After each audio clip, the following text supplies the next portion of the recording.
ایک T V programme میں امریکی وزیر خزانہ ٹم گائنر نے کہا ہے کہ امریکہ کے پاس ناکامی کا راستہ موجود ہی نہیں۔ اگر یہ شرح نہ بڑھی تو آپ نہ صرف امریکی معیشت بلکہ بین الاقوامی معیشت میں شدید نقصانات دیکھیں گے۔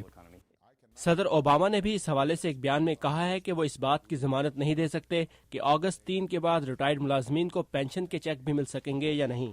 معاشی تجزیہ کاروں کا کہنا ہے کہ یہ صرف آغاز ہے۔ قرضوں کی موجودہ شرح میں اضافہ نہ ہونے سے عالمی منڈیوں میں شدید مندی نظر آئے گی، جیسی کہ 2008 میں دیکھی گئی تھی۔ ماہر معاشیات ہیدر بوشے کا کہنا ہے کہ امریکہ خسارہ کم کرنے کے لیے اگر بینکوں کو شرح سود میں اضافے کا کہتا ہے تو عالمی مارکیٹ میں اس کی ساکھ بھی متاثر ہوگی۔ اس کا ایک گہرا اثر ہوگا نہ صرف وفاقی حکومت کے قرضے پر بلکہ تمام امریکیوں پر بھی جو ٹیکس دیتے ہیں، ان پر کتنا بوجھ پڑے گا۔ حیدر کے مطابق گھروں کے قرضے بڑھ جائیں گے، لوگ کم خرچ کریں گے، بے روزگاری بڑھے گی کیونکہ کاروبار بھی اپنے خرچے کم کرنے کی کوشش کریں گے۔ میں اس بات کو خارج از امکان نہیں قرار دیتی کہ ہم واپس معاشی مندی کی انتہائی صورتحال کا سامنا کر سکتے ہیں۔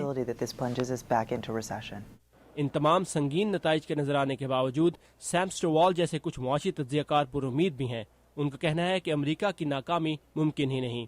میرے خیال سے اب وال سٹریٹ میں بھی لوگ اس ناممکن چیز کے بارے میں سوچ رہے ہیں کہ کانگریس امریکی قرضوں کی شرح میں اضافے کو منظور نہیں کرے گی۔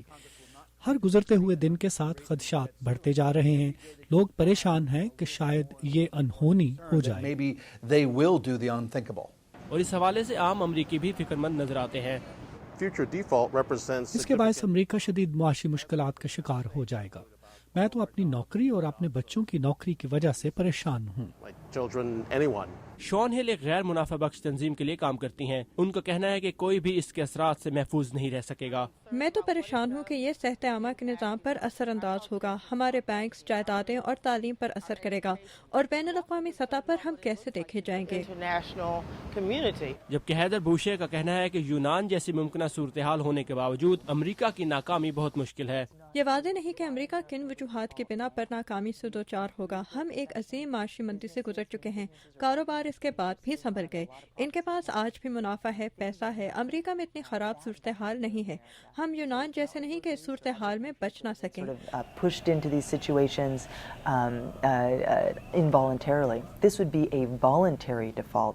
اگر یہ ہوتا بھی ہے تو یہ ارادتاً ہوگا، اور اس سے دنیا کو یہ پیغام جائے گا کہ امریکہ میں سب کچھ ٹھیک نہیں ہے۔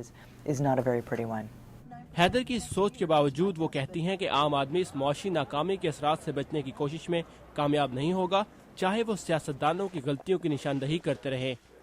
مل آرسیگا کے ساتھ ثاقب الاسلام، اردو VOA۔